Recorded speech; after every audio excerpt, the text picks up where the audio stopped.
जय हिंद। अफगानिस्तान के 85% एरिया पर तालिबान ने कब्जा कर लिया। अब ये तालिबान क्या है, इसके आने से क्या असर पड़ेगा और ये एशिया में काफ़ी इम्पैक्ट डालेगा। रूस, China, India, Pakistan, America, Iran, इन सब के इंटरेस्ट इससे जुड़े हुए हैं। तो इसको समझने के लिए तालिबान और अफगानिस्तान इंडिया रिलेशन टोटल इसको अच्छे से समझने के लिए हम 100 साल पीछे चलते हैं।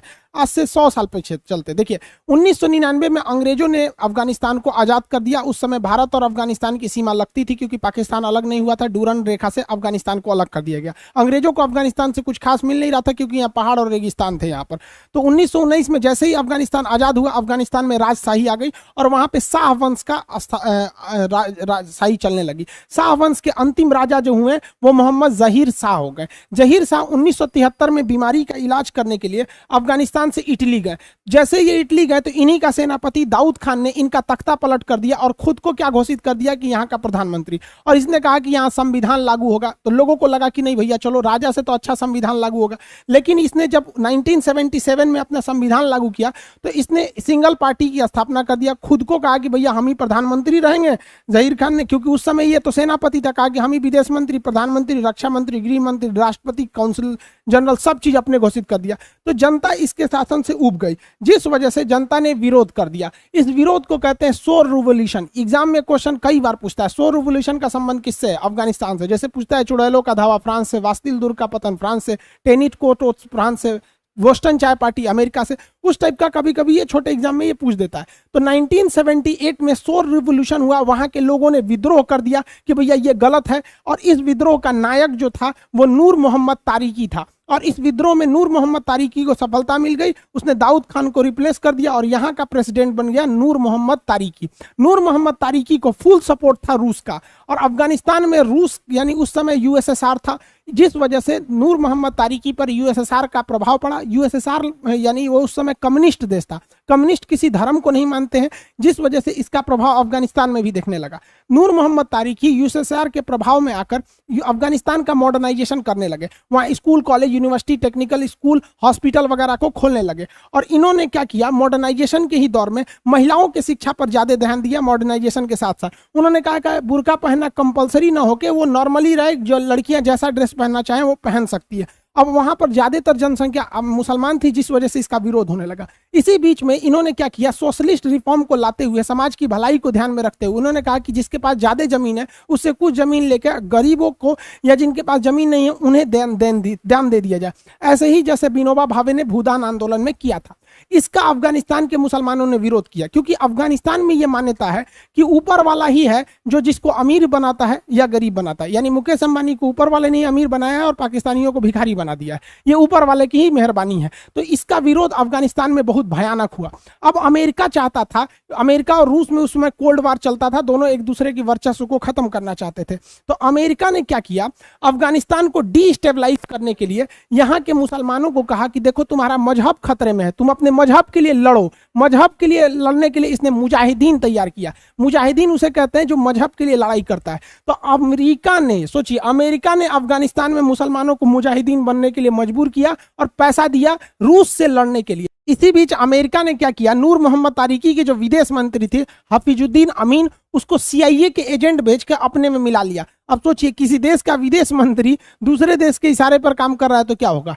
नूर मोहम्मद तारिकी के विदेश मंत्री हफीजुद्दीन को अमेरिका ने सख्त आदेश दिया कि अफगानिस्तान में जितना भी इस्लाम विरोधी चीजें हैं मॉडर्नाइजेशन को बहुत तेज करो। तो इसने मॉडर्नाइजेशन को बहुत तेज कर दिया, जिस वजह से अफगानिस्तान में ये मुजाहिदीन भड़कने लगे और ये कहने लगे कि हमारा मजहब खतरे में। और इसमें नूर मोहम्मद तारिकी और रूस एक और रह गए और ये भड़काने में आगे बढ़ गया। इनको हथियार और पैसा अमेरिका प्रोवाइड कराने लगा। सोचिए, ये अमेरिका ही है जो ग्लोबलाइजेशन लेवल पे आतंकवाद को लेके चला गया। अब यहाँ अफगानिस्तान है, इसको पैसा देंगे कैसे, तो इसमें मिल गया पाकिस्तान। ये साले सब भिखारी तो शुरू के हैं सब। अफगानिस्तान में यहाँ से पैसा जाने लगा। वहाँ पे जितने मुजाहिदीन थे उन्हें अफगानिस्तान से पाकिस्तान लाकर ट्रेनिंग दिया जाने लगा। उन्हें पैसा, ट्रेनिंग सब अब पाकिस्तान से पहुँचाए गए। बदले में पाकिस्तान को भीख के रूप में हमेशा जैसे पैसे मिल जाते थे मिल जाया करते थे। अफगानिस्तान का करियर बर्बाद हो गया, उससे क्या मतलब है। अमेरिका ने इसी सिलसिले में क्या किया, सऊदी अरब से भी लोगों को भेजा अफगानिस्तान में, जिसमें सबसे महत्वपूर्ण नाम आप सुने होंगे ओसामा बिन लादेन का। अमेरिका की मीटिंग हुई थी ओसामा बिन लादेन के साथ कि यहां जाके किसे मारना है, यूएसएसआर को भगा देना है, यहां नूर मोहम्मद तारिकी की सरकार को क्या कर देना है, गिरा देना है, और यहां पर क्या करना है, इस्लाम को मतलब इस्लामिक चीजों को लाना है। अब इस वजह से यहां पर आतंकवाद बढ़ने लगा। अमेरिका ने अफगानिस्तान के स्टूडेंट्स को भी क्या कहा, इसके खिलाफ भड़काना चालू किया। स्टूडेंट्स को वहां की भाषा में तालिब कहा जाता है। तालिब यानी स्टूडेंट है। इन स्टूडेंट में उमर नाम का जो स्टूडेंट था वो काफी ज्यादा मतलब उग्र विचारधारा का था, बहुत ज्यादा मारकाट में आगे रहता था।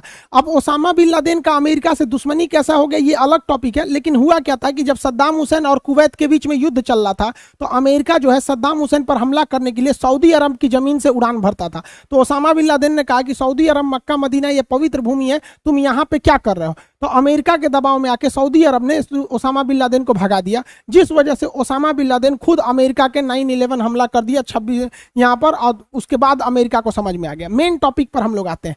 देखिए ओसामा बिन, ये अमेरिका और रूस उस समय एक दूसरे को देखना नहीं चाहते थे, वर्चस्व की लड़ाई, और दोनों ने किस तरह से कांड किया है ध्यान से समझिए। ये है ईरान। ईरान इसी समय 1979 में दो जगह पर मॉडर्नाइजेशन चल रहा था।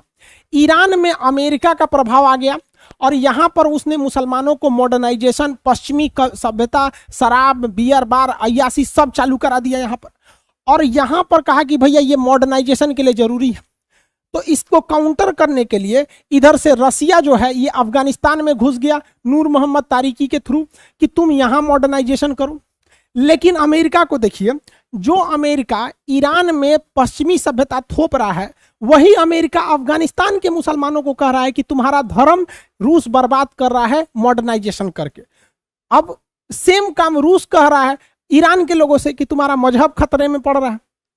तो ईरान में भी रिवोल्यूशन हो गया और अफगानिस्तान में भी हो गया सेम 1979 में।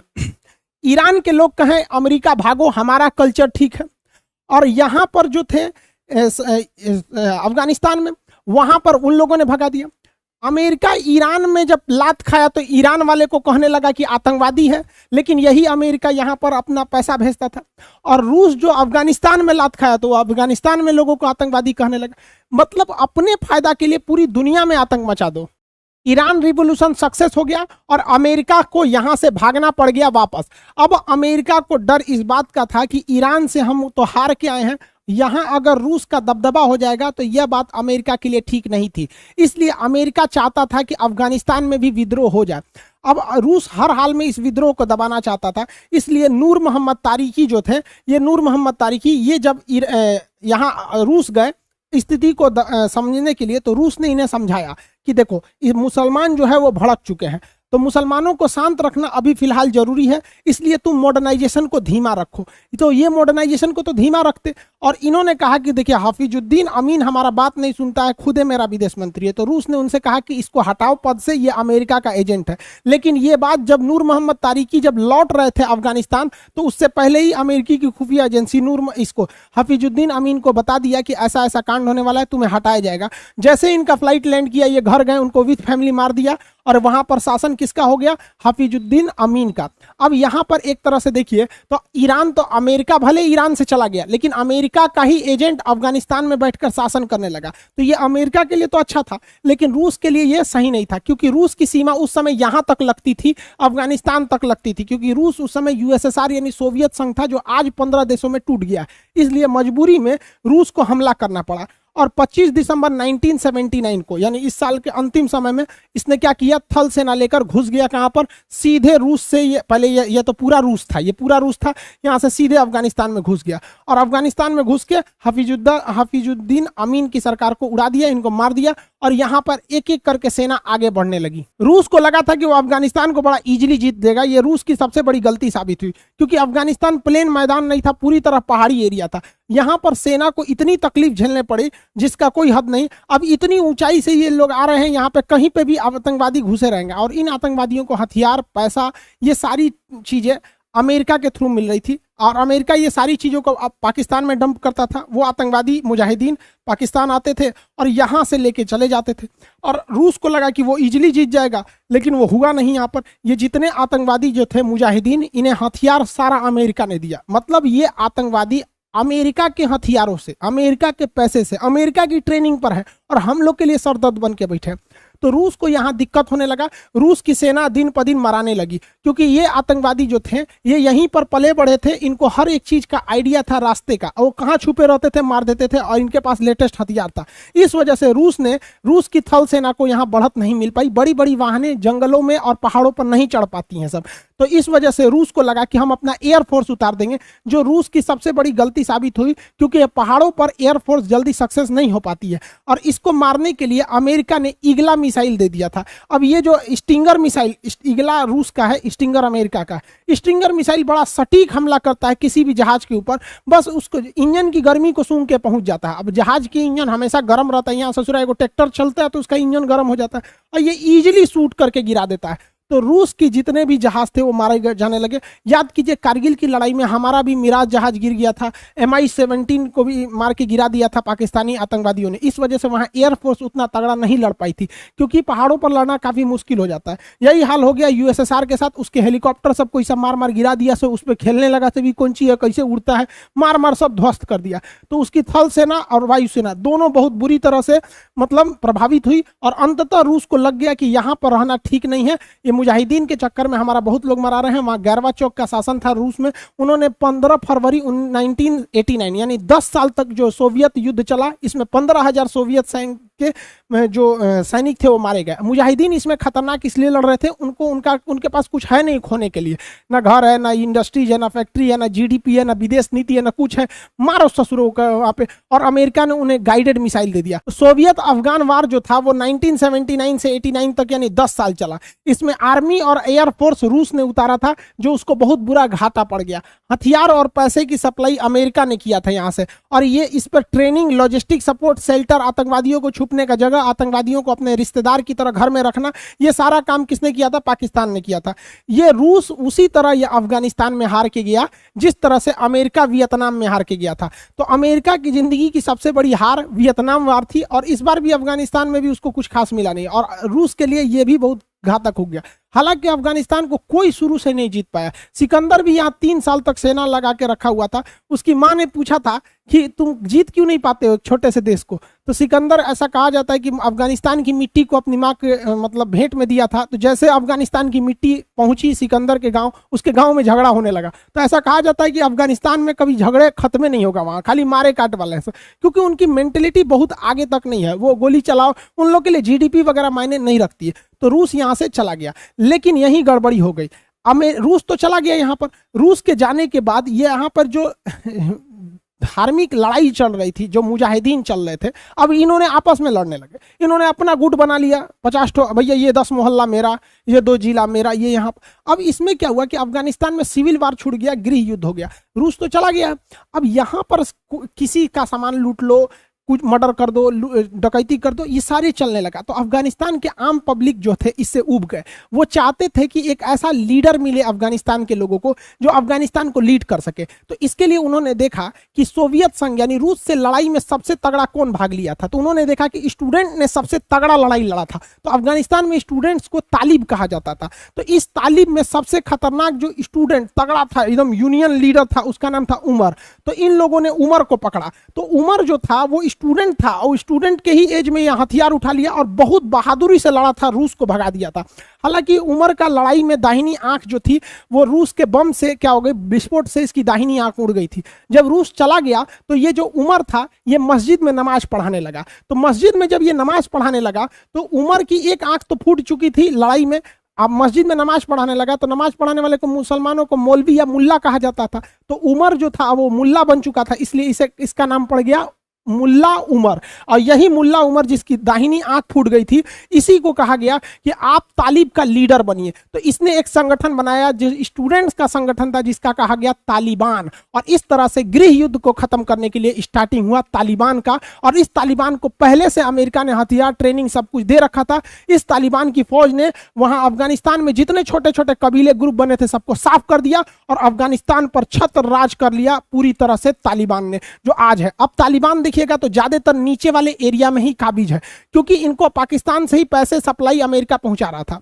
इसी बीच रूस का एक स्पिन बोल्डाज एक जगह है, पाकिस्तान अफगानिस्तान के बॉर्डर पर है, कंधार के पास। यहां पर रूस का सबसे बड़ा हथियारों का डिपो था, जहां से हथियार सप्लाई होती थी। यह बात पाकिस्तान ने आतंकवादियों को बता दी, वहां के तालिबान वालों ने आए और इसे लूट लिए, और इस वजह से अमेरिका और रूस दोनों के हथियार तालिबान के पास आ गए थे। अब कहेंगे कि कब्जा कैसे होता है, 85% एरिया पे कैसे कब्जा कर लिया? आपको भी अपना एरिया कब्जा करना है तो वहां के पुलिस स्टेशन को उड़ा दीजिए, पुलिस स्टेशन उड़ गई, आपका एरिया हो गया, अब कौन रोकेगा आपको? अब आर्मी आएगी। अगर आर्मी से लड़ाई कर लिए तो उसी को कहते हैं सिविल वॉर, यानी गृह युद्ध। अपनी ही देश की फौज से लड़ गए तो गृह युद्ध यानी सिविल वॉर हो गया, पुलिस उड़ा दिए तो आपका कब्जा हो गया वहां पर। तो ये हो गया अफगानिस्तान पर पूरी तरह से यहाँ पर कब्जा हो गया।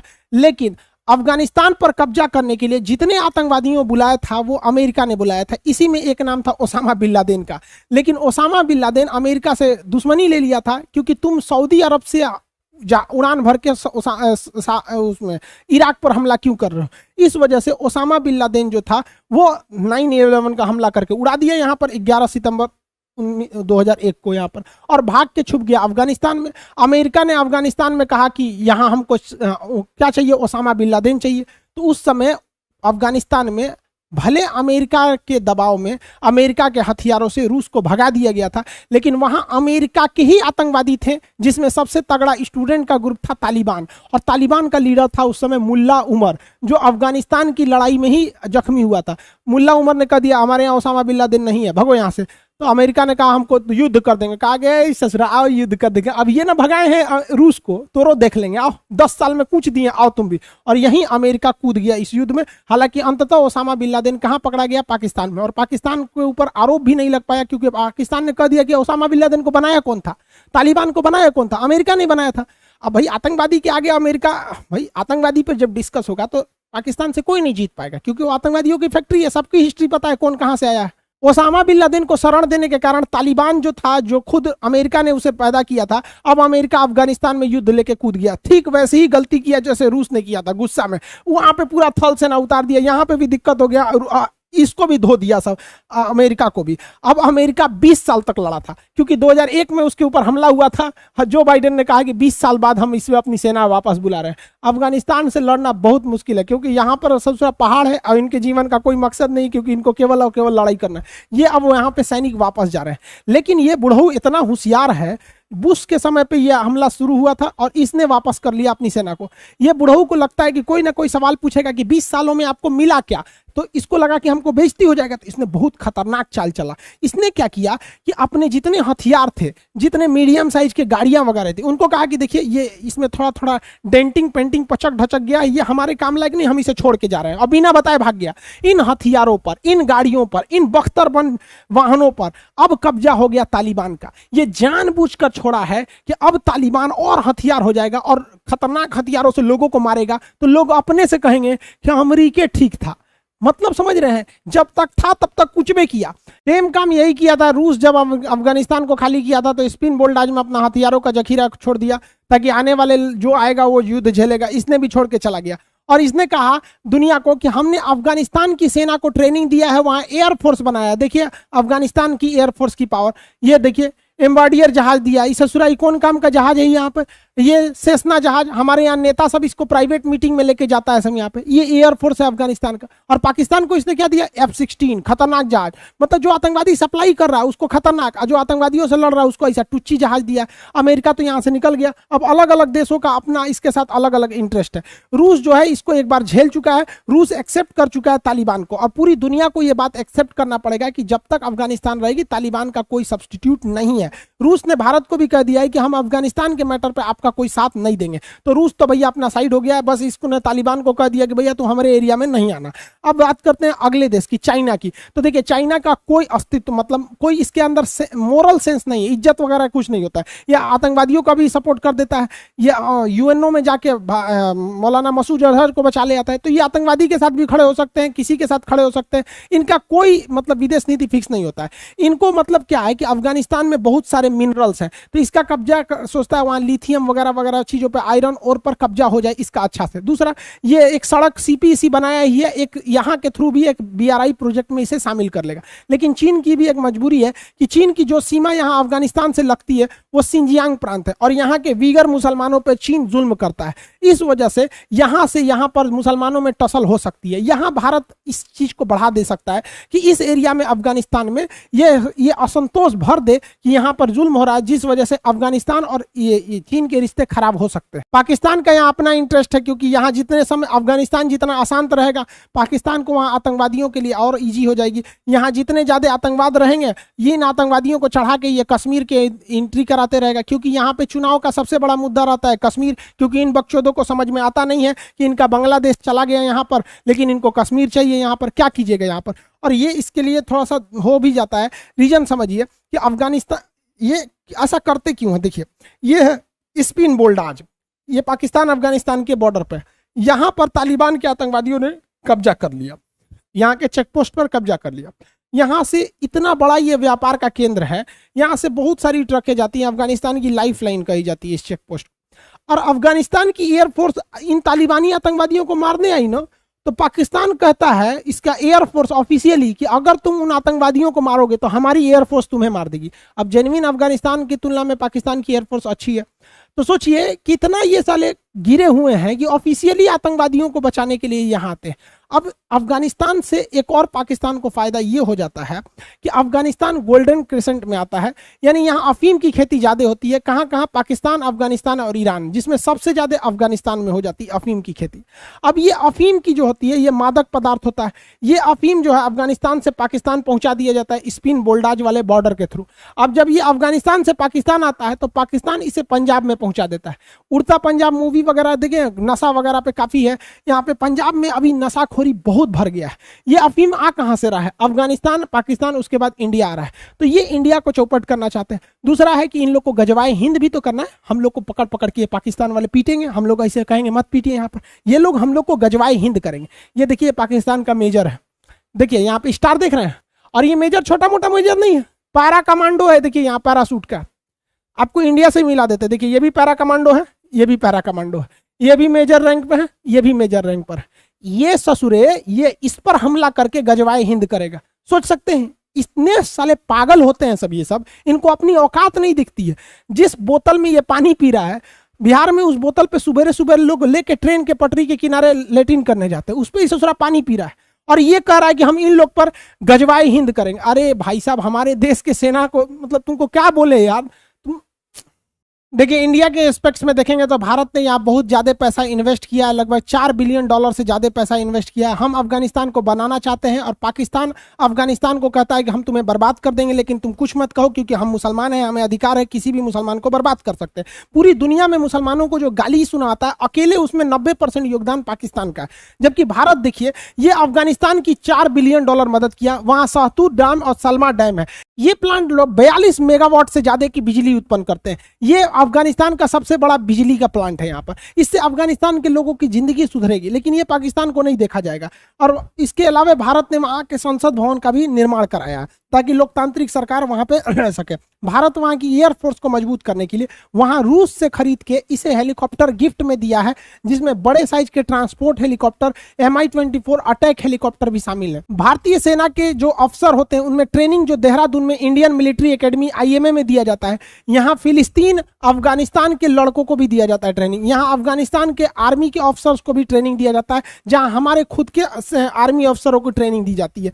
अफगानिस्तान में भारत का रहना जरूरी है, क्योंकि अगर हम भारत अफगानिस्तान में हमारी मौजूदगी रहती है तो इससे एक प्रेशर चाइना पे पड़ता है, दूसरा प्रेशर पाकिस्तान पे पड़ता है। तो ये दोनों जो छर्रे हैं सब ये ससुरे यहाँ पर इसके वजह से कंट्रोल में रहते हैं। और अगर हमें यहाँ पर एक वायुसेना का अड्डा मिल जाए तो इसके लिए तो ये सरदर्द हो जाएगा यहाँ पर, क्योंकि रास्ता तो जाने का ईरान से मिल ही जाएगा हमको चाबहार के थ्रू, और ये पाकिस्तान भले वहाँ जाने ना दे। तो हम लोग के लिए वहाँ तालिबान का आ जाना सच में एक ड्रॉबैक है, और पाकिस्तान के लिए, आतंकवाद के लिए तो एक बहुत फायदा हो जाएगा पाकिस्तान को। हम लोग का प्लान क्या था कि हम लोग यहाँ से जाते ईरान के चाबहार पोर्ट पर, यहाँ से रेल लाइन बिछाते जरांज तक, और जरांज से हम लोग डेलाराम अफगानिस्तान पहुंचा देते। अफगानिस्तान का ये जो हाईवे है, इस हाईवे को कहते हैं हम लोग गारलैंड रोड। ये अफगानिस्तान का सबसे ज्यादा ट्रेड करता है। अब इस गारलैंड रोड पर ये कंधार है जहां पे तालिबान का स्पिन बोल्डाज पर पूरी तरह कब्जा हो गया। तो अब हम लोग इस रूट का इस्तेमाल बिना अफगानिस्तान के नहीं कर सकते, और अफगानिस्तान पर पाकिस्तान का प्रेशर ज्यादा रहता है। लेकिन इसका मतलब ये नहीं कि हम लोग हाथ पे हाथ रख के रोएंगे,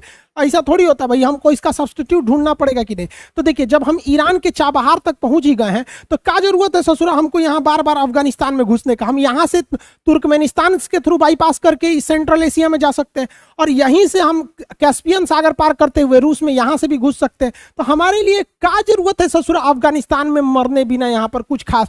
ट्रेड के लिए हमें ये रूट सोचना चाहिए। और आज के वक्त में क्या है, आजकल तो रो चल गई है, roll on roll of. Truck को सीधे बैठाइए ट्रेन पर और ट्रेन लेके चल आएगी यहाँ पर, और ट्रेन को उतार दीजिए बंदरगाह पे, ये ट्रक वगैरह सब घुस जाएंगे सब पानी वाली जहाज में, और पानी वाली जहाज लेके निकल जाएगी। क्या दिक्कत है। अब जैसे मान के चलिए कलकत्ता से किसी सामान को रूस में भेजना है तो उसको ट्रक पे लोड कीजिए, ट्रक को ट्रेन पे लोड कीजिए, ट्रेन वाला मुंबई में ले आ देगा, ट्रेन से ये उतरेगी, मुंबई पोर्ट पर जहाज लगी है तो ट्रकवा सीधे पानी वाली जहाज में घुसा दो, ये पानी वाली जहाज चाबहार में उतरेगी, यहाँ से ट्रक उतार के यहाँ से लेके चल जाओ यहाँ तक वहाँ पे। तो हमें अल्टरनेट देखना पड़ेगा, क्योंकि पाकिस्तान कभी भी अफगानिस्तान को शांत नहीं रहने देगा। अफगानिस्तान का ऊपरी भाग जो है वही भारत से सटता है। देखिए, ये छोटा सा एरिया भारत से इसका ये टच करता है। तो यहाँ पर पहले बहुत शांति थी, उस शांति को बहाल करने का काम नॉर्दर्न अलायंस ने किया था। ये कई देशों का संगठन था जिसमें अमेरिका, इंडिया था, रूस था, तुर्की था, तुर्कमेनिस्तान, ईरान वगैरह कई सारे देश थे। ये आठ देश थे जो यहाँ पर शांति बहाल का काम करते थे। तो ये एरिया अगर शांत रहेगा ना तो ये कश्मीर वाला इशू ऐसे भी शांत रहेगा। वो अलग बात है कि पाकिस्तान इधर से कहेगा आए जाने इधर से मार कश्मीर वाले मैटर पे। यह बात अलग है कि अभी का तालिबान पूरी तरह से पहले के तालिबान से बदल गया है। जब भी भारत की मीडिया या कोई भी इंटरनेशनल मीडिया अफगानिस्तान से ये सवाल पूछिए कि आप भारत के बारे में क्या सोचते हैं कश्मीर इशू में, तो इन्होंने हमेशा एक ही बात कहा है कि कश्मीर भारत का इंटरनल मैटर है। तालिबान या अफगानिस्तान की जमीन कभी किसी दूसरे देश में उग्रवाद फैलाने के लिए इस्तेमाल नहीं आएगी। लेकिन इनके कथनी और करनी में बहुत अंतर होता है। वहां देखेंगे अभी दानिश सिद्दीकी पत्रकार जो थे वो पुलित्जर अवार्ड से नवाजे गए थे, इनकी वहां पे हत्या कर दी गई। वो तो हत्या इस अफगानिस्तान में हुई है, वरना अगर ये हत्या, ये गोली अगर कश्मीर में चली रहती और दानिश सिद्दीकी की मौत अफगानिस्तान में ना हो कि कश्मीर में हुई रहती तो अभी तक इस्लामिक ऑर्गेनाइजेशन कंट्री, OIC के कंट्री बवाल मचा दिए रहते सब, कश्मीर सुरक्षित नहीं है, कश्मीर में ये हो गया, कश्मीर में वो हो गया। लेकिन अफगानिस्तान में हुआ कोई दिक्कत नहीं, वो लोग शांत बैठे रहेंगे यहाँ पर। हालांकि हम लोगों ने अफगानिस्तान में तालिबान पे पूरा भरोसा न करके हमारे जो कॉन्सुलेट है वहां से अपने भारतीय कर्मचारियों को निकाल लिया है। इस कॉन्सुलेट में, वहां कंधार वगैरह के कॉन्सुलेट में, वहां पे जो काम कर रहे हैं वो अफगानिस्तान के लोग हैं, बट वो इंडिया के लिए काम कर रहे हैं। क्योंकि अफगानिस्तान भले ही सुधर गया हो, तालिबान की मेंटेलिटी भले ही चेंज हो गई हो, क्योंकि तालिबान को भी पता है कि अगर लंबे समय तक हमें सर्वाइव करना है तो हमें आतंकवाद को छोड़ के राजनीतिक ओर आना पड़ेगा। लेकिन इसके ये जो लोग हैं, ये लोग इसके जो बाप बन के बैठे हैं लोग, ये तो हमेशा चढ़ाएंगे कि कश्मीर को ये लोग अनस्टेबल रखो, क्योंकि इनके पास दूसरा कुछ बात करने के लिए तो मुद्दा है नहीं। काबुल एयरपोर्ट पर तुर्की अपनी फौज डिप्लाई कर रखा है, इसलिए अफगानिस्तान तालिबान जो है तुर्की को धमकी देता है। भारत सरकार को भी काबुल एयरपोर्ट के आसपास सिक्योरिटी के लिए अपने पारा कमांडोज को तैयार रखने चाहिए, क्योंकि इन पारा कमांडो से तालिबान नहीं लड़ पाएंगे। ये स्पेशली उसी लिए ट्रेंड होते हैं। आप देखेंगे जो एयर स्ट्राइक, सर्जिकल स्ट्राइक, इस सब में यही पारा कमांडो जाते हैं। यहाँ रहने से एक फायदा होगा कि अफगानिस्तान पर एक डर रहेगा, और डर बिना प्रेम कहाँ, डर खत्म तो प्यार खत्म हो जाता है। जैसे अभी हमारी स्थिति इस तरह से, ये तालिबान वाला हमारे ऊपर तान दिया यहाँ पर। अब हम लोग हैं तालिबान को केवल उसके मेंटली पे छोड़ दिए हैं कि वो कश्मीर में इंटर करेगा कि नहीं करेगा, क्योंकि हमारे पास तालिबान को पकड़ने के लिए कुछ नहीं है। लेकिन अगर हम अफगानिस्तान के काबुल एयरपोर्ट पर आ जाते हैं तो हम उस पर पाकिस्तान और चाइना पर भी दबाव बना देंगे। साथ ही साथ हमारी स्थिति ऐसे हो जाएगी ताकि दोनों एकदम आमने सामने। अब क्या है कि तालिबान अगर एंट्री करेगा, आतंकवाद फैलाएगा कश्मीर में, तो हम लोग काबुल एयरपोर्ट में पकड़ के इनको धो देंगे। तो ये स्थिति में देखेंगे ना, दोनों में से कोई गोली नहीं चलाएगा। और इस स्थिति में तो ससुरा इसका अगर मूड बिगड़ा तो चलाइए देगा। तो अभी हम अफगानिस्तान में इस स्थिति में, लेकिन अफगानिस्तान में अगर हम काबुल एयरपोर्ट पे आ जाते हैं और ये इनडायरेक्टली अफगानिस्तान को मैसेज पहुंचा देते हैं तालिबान को कि देख भैया, तुम हमको कुछ नहीं करेगा तो हम एक को गोली नहीं चलाएंगे, हमको थोड़ा सा लड़ाई उड़ाई नहीं करना है।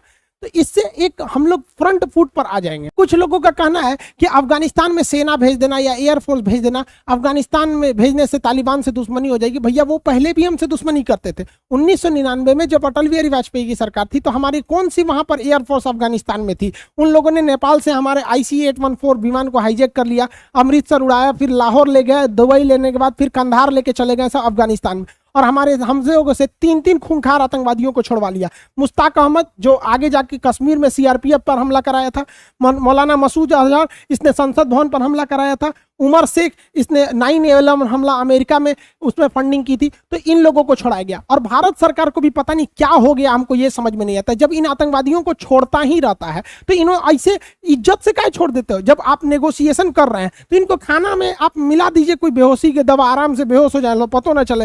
और दुनिया भर का बीमारी आता है, HIV, कोरोना, कैंसर, दुनिया भर का एक और वायरस उरस लेके चढ़ा दो यहाँ पे, जाओ ससुरा 2-4 महीना में अपने से मर जाओगे, तो आराम से पहुंचा देता है। इन लोग को खाना में दीजिए, बेहोश हो जाएगा, उठेगा तो पता नहीं चलेगा कौन दवाई चढ़ा है। कोई पूछेगा आतंकवादी सुई हुई लगाया है ना, हमको तो बस खाना खा के सो गए। तो आराम से इन लोग को भी नहीं छोड़ना चाहिए। हम तो कहते हैं पकड़ाए फाइल निपटा दो, रखोगे तो कहीं ना कहीं छोड़ेबे करेगा सब। अफगानिस्तान में तालिबान को काउंटर करने का एक और तरीका है। देखिए वहां 2 आतंकवादी संगठन है, ज्यादातर एरिया में तालिबान का कब्जा है, जो अफीम बेचकर अपने पैसे की उगाई करता है, जबकि वहीं पर आपका ISIS आतंकवादी है, ये काला चमगादड़, ये सब जो है पेट्रोल बेच के अपना पैसा कमाते हैं। दोनों ही आतंकवादी हैं, लेकिन ये क्या कहता है इससे कि तुम इस्लाम के खिलाफ हो, नशा वाला चीज इस्लाम में अलाउ नहीं है। अरे भैया वो नशा वाला नहीं बेचेगा तो ओकरा पैसा नहीं आएगा, तोरे ऐसा पेट्रोल सबके पास थोड़ी है। तो भारत सरकार को ISIS के मैटर पे कुछ नहीं बोलना चाहिए, क्योंकि ISIS वाले आते हैं सब तो अफीम की खेती जला देते हैं सब, कहते हैं से इस्लाम के खिलाफ है, और खेती जल गया तो तालिबान का पैसे बंद हो जाता है। आज के समय में बाप बड़ा ना भैया, सबसे बड़ा रुपया हो गया है। तालिबान को काउंटर करने के लिए ईरान बहुत महत्वपूर्ण भूमिका निभाएगा। एक्चुअली ईरान क्या है, वो एक शिया कंट्री है, और यहाँ मुसलमानों में सबसे बड़ा झगड़ा शिया सुन्नी का है। अफगानिस्तान में सुन्नी है और यहाँ पर शिया है, इन दोनों में बहुत अच्छा सा टसल हो जाएगा। तो यहाँ पर अफगानिस्तान को काउंटर करने के लिए ईरान भरपूर मदद करेगा, क्योंकि ईरान नहीं चाहेगा कि उसके सिधाने कोई एक आतंकवादी संगठन आ जाए जो कि उससे धार्मिक रूप से कट्टर हो। तो इसमें ईरान हमारी पूरी मदद करेगा। हम लोग को तालिबान पर कई ओर से प्रेशर बनाना चाहिए, खास करके इनके हथियारों के थ्रू। देखिए इनकी सबसे बड़ी ताकत इनका हथियार है, इसी को कमजोरी बना देना चाहिए। इनके पास अपनी कोई बड़ी फैक्ट्री नहीं है जहां से ये हथियार लेते हैं, ये बाहर से इंपोर्ट कर लेते हैं इधर उधर से, काला मार्केट से। हमें वो मार्केट में घुस जाना है। ये बंदूक की जो गोली होती है, ये कारतूस होता है, ये गोली नहीं होती, इसमें बारूद भरा होता है। असली शरीर के अंदर यही घुसता है। ये क्या होता है, अब यहाँ ध्यान देंगे, जब बंदूक पे यहाँ ट्रिगर दबता है तो ये ब्लास्ट होता है, ब्लास्ट होने के बाद ये बारूद निकलता है तो ये इसको ढकेल देता है। अब यहाँ देखिए ये सब बारूद है, यहाँ पर यही ऊपर वाला जो नोक है इसी से निकलता है। तो अगर इस बंदूक में, इस गोली में अंदर से यहाँ पर एक मेटल का प्लेट वेल्डिंग करके जोड़ दिया जाए, और अगर जैसे वेल्डिंग करके यहाँ मेटल का प्लेट जोड़ देंगे और इसमें बंदूक तब फायर करेगा धड़ाम से ना, तो ये ब्लास्ट होकर यहीं भड़क जाएगा, ये आगे नहीं निकल पाएगा, क्योंकि इसको निकलने का रास्ता ही बंद कर दिए। तो ऐसी बंदूक की गोली को जब आप कभी फायर करते हैं तो बंदूक में ही फट जाती है और चलाने वाला ही मर जाता है। तो हम ये नहीं करें कि सारी गोलियां ऐसा ही भर दो, लेकिन 10-15% ऐसी गोलियां ब्लैक मार्केट में सप्लाई कर दो। अब इन ससुरों को कैसे पता करेंगे उसको फोड़ के कि ये असली है कि नकली? अब ऐसा बंदूक की गोली लेके चलोगे ससुरे, धर धर धर मारो मारो, धर धर धर, पता चला वही में 10 गोली मारे, एगो खराबका आ गया, मारे धड़ाम से फट जाएंगे, आदमी भी गया, हथियार भी गया। देखिए एक बात हम अच्छे से कहना चाहते हैं, अगर आप चाहते हैं कि युद्ध ना हो तो इसके लिए आपको हमेशा युद्ध के लिए तैयार रहना पड़ेगा, क्योंकि युद्ध की तैयारी ही युद्ध पर पूर्ण विराम लगाती है। दुनिया में किसी देश की हिम्मत नहीं है जो इजराइल से टक्कर ले ले, क्योंकि सबको पता है कि ससुरा 2 बजे रातियों को करेंगे तो तैयार बैठा है। तो इसलिए इजराइल से लड़ने की हिम्मत कोई नहीं करता है, क्योंकि वो तैयार बैठा है। हम लोग 1962 की लड़ाई क्यों हारे? क्योंकि हम तैयार नहीं थे। तो युद्ध में जीतना है या युद्ध को बचना है तो युद्ध के लिए तैयार रहना पड़ेगा। ऐसे अफगानिस्तान के रहमो करम पे रहेंगे कि देखिए तालिबान हम तो कुछ नहीं कर रहे हैं, आप भी कश्मीर में कुछ नहीं कीजिएगा, वो पक्का करेगा, क्योंकि उसको दिन भर पाकिस्तान उसको पिन मारेगा। देख तुम्हारे लिए हम हाई किए, तुमको पैसा दिए, ट्रेनिंग दिए, रहने के लिए दिए, तुमको हम, अब तुम्हारे वजह से हम बदनाम हो गए, मारो कश्मीर को। तो कश्मीर को ये लोग अनस्टेबल करेंगे, और लोगों को लगता है कि यहाँ साला पाकिस्तान कश्मीर की हेल्प कर रहा है। यार कश्मीर वालों भी आप लोग समझो यार, आप लोग बलि का बकरा बन रहे हो। जितना कश्मीर में आतंकवाद फैलेगा, जितने कश्मीर के लोग मारे जाएंगे, इसमें सबसे ज्यादा फायदा पाकिस्तान को होगा। इसलिए भारत को भी अब एग्रेसिव मूड में रहना चाहिए। आगे आप क्या सोचते हैं कमेंट करके बताइएगा। मिलेंगे नेक्स्ट क्लास में। जय हिंद।